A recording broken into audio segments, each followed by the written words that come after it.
Morning. ভালো আছে তো সকলে? চলো আজ একটা নতুন কিছু নিয়ে জানবার চেষ্টা করি।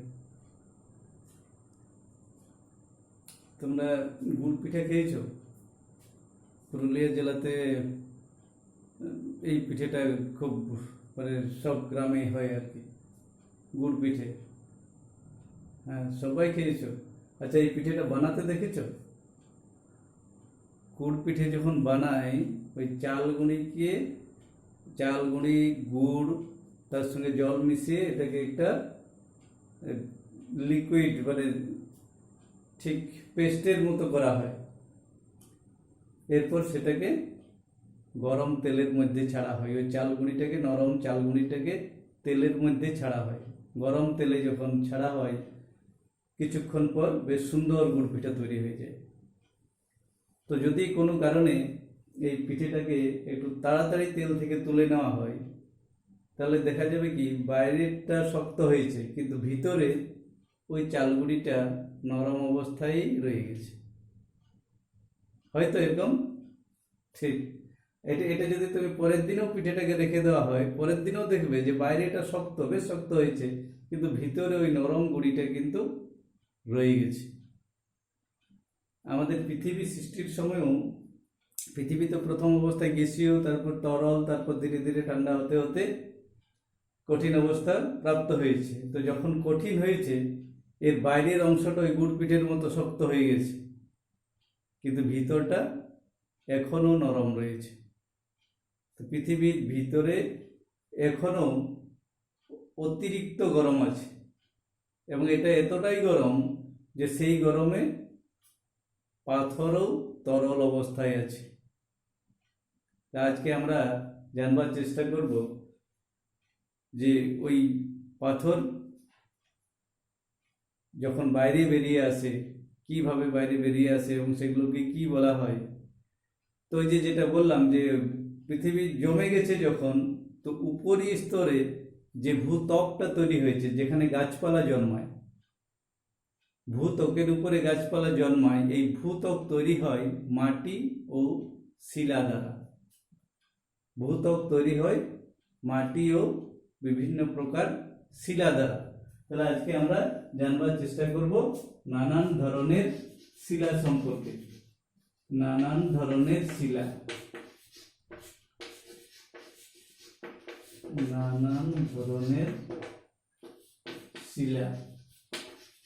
ভূত্বক অর্থাৎ পৃথিবীর উপরিভাগটা তৈরি হয়েছে মাটি আর শিলা দ্বারা। তো আমরা বেশ কয়েক প্রকার শিলার সঙ্গে পরিচিতি লাভ করব। ওই যে বললাম যে পৃথিবীর অভ্যন্তরে এখনো পাথর গলিত অবস্থায় আছে। পাথরকে গলাতে গেলে আমরা পারবো গলাতে? আমরা যদি এটা উনুনের মধ্যে একটা পাথর ফেলে দেওয়া হয়, পাথরটা নরম হয় কি? বা গ্যাসে তুমি গরম করছো একটা পাথরকে, পাথরটা নরম হয়ে যাবে না। তাহলে পাথরটা এতটাই শক্ত যে একে নরম করা বা একে গলানো খুব কঠিন। অতটা তাপ তৈরি করতে আমরা পারি না। কিন্তু পৃথিবীর অভ্যন্তরে এখনো অতিরিক্ত তাপ আছে, যে তাপে ওই পাথর গলিত অবস্থায় আছে। তাহলে ভূ অভ্যন্তরে গলিত অবস্থায় থাকা পাথর তাকে বলা হয় ম্যাগমা। মনে রাখবে, ভূ অভ্যন্তরে গলিত অবস্থায় থাকা পাথরকে বলা হয় ম্যাগমা। ঠিক আছে? অর্থাৎ পৃথিবীর অভ্যন্তরে যে পাথর তরল অবস্থায় আছে তাকেই বলা হয় ম্যাগমা। এই ম্যাগমা পৃথিবীর যেখানে ওই ভূত্বকের যদি কোনো জায়গা দুর্বল জায়গা পায়, বা পাথরের ফাটল বা পাহাড়ের মুখ, এরকম জায়গা দিয়ে ম্যাগমা বাইরে বেরিয়ে আসে। ম্যাগমা যখন বাইরে বেরিয়ে আসে তখন তাকে বলা হয় লাভা। ম্যাগমা বাইরে বেরিয়ে এলে তাকে আমরা লাভা বলি। এই লাভা বাইরে যখন বেরোচ্ছে তাহলে সেটা কি নরম নরম অবস্থায় আছে। এটা যখন জমাট বেঁধে শক্ত হয়ে যায় তাকে আমরা বলি আগ্নেয় শিলা। তাহলে লাভা থেকে আগ্নেয় শিলা তৈরি হচ্ছে। তাহলে আমরা এখানে 3 প্রকার শিলা নিয়ে জানবো। তার প্রথমে হলো তাহলে আগ্নেয় শিলা। তাহলে আগ্নেয় শিলা কাকে বলে? আগ্নেয়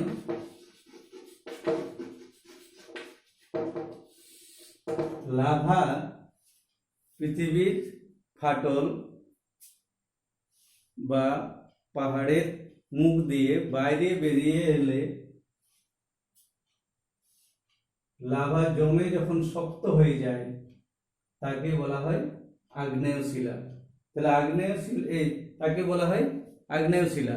তাহলে লাভা শক্ত হয়ে যখন জমে যায় তাকেই বলা হয় আগ্নেয় শিলা। এই শিলাটা খুব শক্ত। তোমরা এই রোড তৈরি করার সময় দেখবে এক ধরনের পাথর ব্যবহার করা হয়। এই পাথরটা হচ্ছে এক ধরনের আগ্নেয় শিলা। রেল লাইনের দেখবে ধারে ধারে পাথর দেওয়া হয়। এই পাথরগুলো খুব শক্ত পাথর। বিভিন্ন এই এক ধরনের আগ্নেয় শিলা যাকে বেসাল্ট বলা হয়। এই বেসাল্ট শক্ত পাথর বলেই ওই রেল লাইনের ধারও দেওয়া হয় এবং রোড তৈরি করার সময়ও এই পাথরটাকে ব্যবহার করা হয়। আমরা অনেক রকমের পাথর রাস্তায়ও দেখবে কুড়িয়ে পাই। কোনো ছোট পাহাড়ের কাছাকাছি যদি যাও সেখানে দেখবে এক ধরনের পাথর পাচ্ছ, খুব শক্ত পাথর। আবার কোনো নদীর ধারে যদি যাও সেখানে দেখবে যে পাথরগুলো পাচ্ছ তার গঠন একটু আলাদা। তো এই আগ্নেয় শিলার 3টে উদাহরণ মনে রাখবে। আমরা এখানে প্রত্যেকটা শিলারই 3টে করে উদাহরণ মনে রাখার চেষ্টা করব। আগ্নেয় শিলা তাহলে 3 ধরনের আগ্নেয় শিলা আছে। একটা হচ্ছে বেসাল্ট, এটা বললাম যে খুব শক্ত হয়, রোড তৈরি করার সময় এই পাথরটা ব্যবহার করা হয়। পিউমিস, আরেকটা হচ্ছে গ্রানাইট। তাহলে 3 ধরনের আগ্নেয় শিলা। তাহলে 3টে আগ্নেয় শিলার উদাহরণ লিখে নেবে সবাই। 3টে আগ্নেয় শিলার উদাহরণ বেসাল্ট, পিউমিস আর গ্রানাইট। এই পিউমিস পাথরটাকে এটাকে ঝামা পাথরও বলে। ঝামা পাথর। এই পাথরটির গায়ে ছোট ছোট ফুটো দেখা যায়।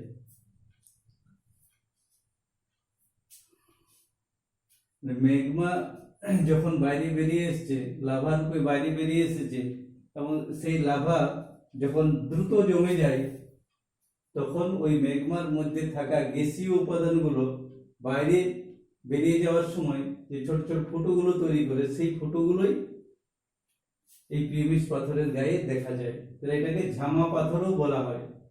পিউমিস পাথরকে ঝামা পাথরও বলা হয়।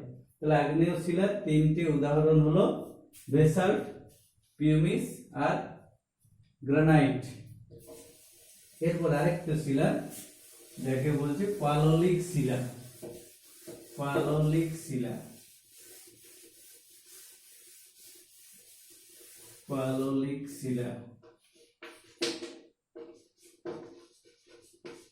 হ্রদ, নদী, সমুদ্র এই সমস্ত জায়গাগুলোতে পলি জমতে থাকে। তাহলে পলি জমছে জমছে ক্রমাগত জমছে, জমতে জমতে ভারী হচ্ছে।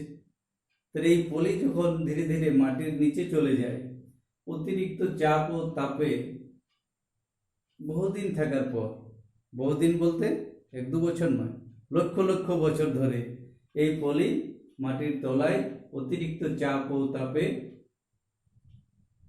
শিলাতে রূপান্তরিত হয়। এই শিলাকে বলা হয় পাললিক শিলা। তাহলে পলি লক্ষ লক্ষ বছর ধরে মাটির অভ্যন্তরে অতিরিক্ত চাপ ও তাপের ফলে পাললিক শিলাতে রূপান্তরিত হয়। তো পাললিক শিলার মধ্যে জীবাশ্ম বা ফসিল পাওয়া যায়। এই কথাটা শুনেছো কোথাও তোমরা, জীবাশ্ম বা ফসিল? ফসিল অর্থাৎ এই সামুদ্রিক জীবেরা বা জলজ যে কোনো জীবেরা, নদীতেও হতে পারে, জলজ জীবদের যখন মৃত্যু ঘটে, হয়তো সেই মৃতদেহ পলির তলায় এই নিচে জলের নিচে পড়ে গেছে, এরপর সেখানে আরো পলি জমতে জমতে চাপা পড়ে গেছে, লক্ষ লক্ষ বছর ধরে ওই জীব দেহটি মাটির তলায় থাকতে থাকতে সেই দেহটি শিলাতে রূপান্তরিত হয়ে যায়। এটাকে বলা হয় ফসিল বা জীবাশ্ম।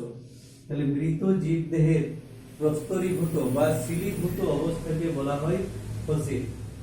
মৃত জীব দেহের, সেটা পূর্ণ দেহ হতে পারে বা দেহের কোনো একটা এক টুকরো অংশ হতে পারে। তাহলে জীব দেহের প্রস্তরীভূত অবস্থা, প্রস্তরীভূত মানে পাথর হয়ে যাওয়া, বা প্রস্তরীভূত বা শিলীভূত অর্থাৎ শিলাতে রূপান্তরিত হয়ে যায়। যখন কোনো জীবদেহ লক্ষ লক্ষ বছর ধরে মাটির তলায় থাকতে থাকতে অতিরিক্ত চাপ ও তাপের ফলে শিলাতে রূপান্তরিত হয়, তখন তাকে বলা হয় জীবাশ্ম বা ফসিল। তাহলে পাললিক শিলাতে ফসিল বা জীবাশ্ম পাওয়া যায়। তো পাললিক শিলার তাহলে তিনটি উদাহরণ লিখো। বেলে পাথর, বেলে পাথর, সেল, আরেকটা হচ্ছে চুনা পাথর।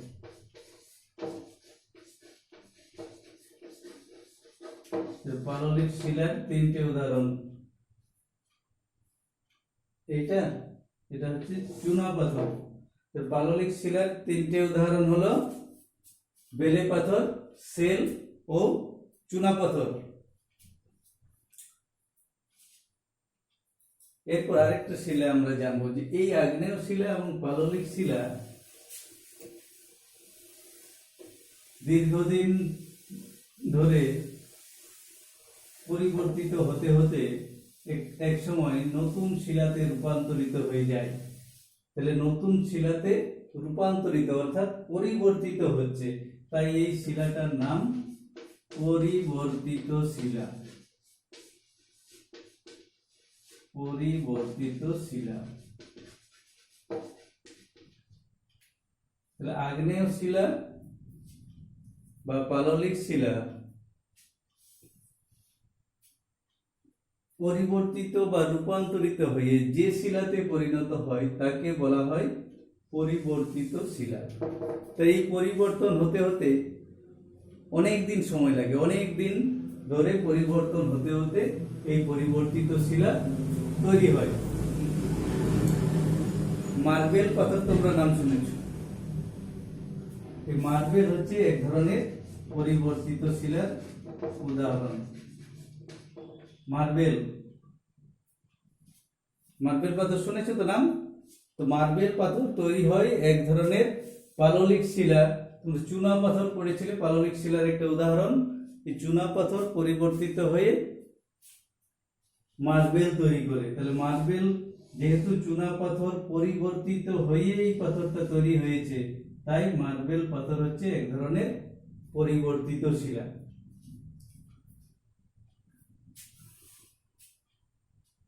স্লেট হচ্ছে এক ধরনের পরিবর্তিত শিলা। তোমরা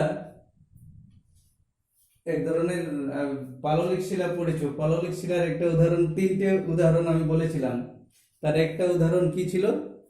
সেল। এই সেল নামক পাললিক শিলা রূপান্তরিত হয়ে স্লেট তৈরি করে।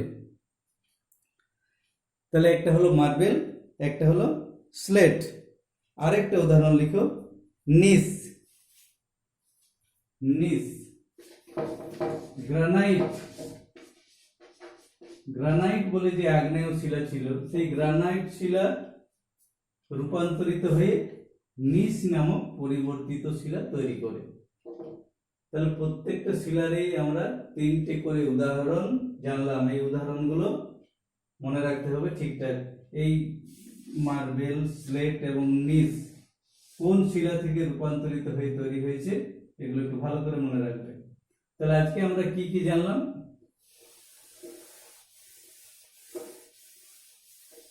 ম্যাগমা, প্রথমে জেনেছি ম্যাগমা। ম্যাগমা কাকে বলে? ভূ অভ্যন্তরে থাকা গলিত বা তরল পাথরকেই ম্যাগমা বলে। তারপরে কি জেনেছি? লাভা। এই ম্যাগমা যখন পাথরের ফাটল বা পাহাড়ের মুখ দিয়ে বাইরে বেরিয়ে আসে তাকে লাভা বলে। আর কি জানলাম? কয়েক প্রকার শিলার নাম, আগ্নেয় শিলা, পাললিক শিলা ও পরিবর্তিত শিলা। প্রত্যেকটি শিলার 3টে করে উদাহরণ।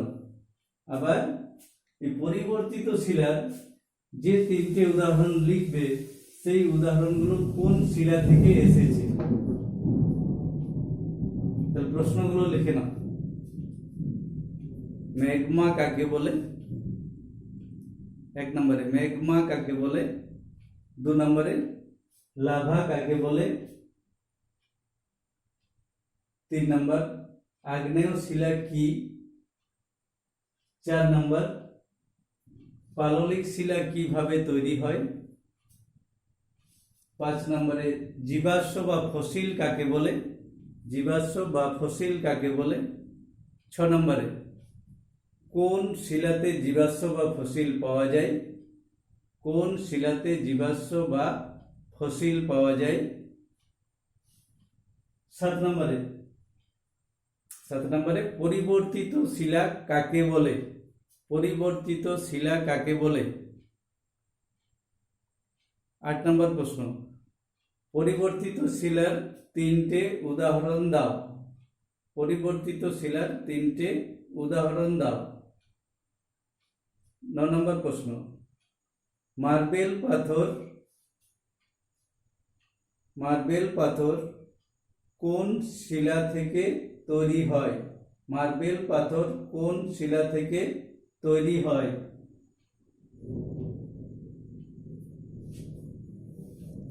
আর 10 নম্বরে লেখো নিস নামক পরিবর্তিত শিলা কোন শিলা থেকে তৈরি হয়, নিস নামক পরিবর্তিত শিলা কোন শিলা থেকে তৈরি হয়। এই প্রশ্নগুলো উত্তরগুলো ঠিক পরিষ্কার করে লিখে আনবে। ঠিক আছে, আজকে এতটাই থাকতে হবে।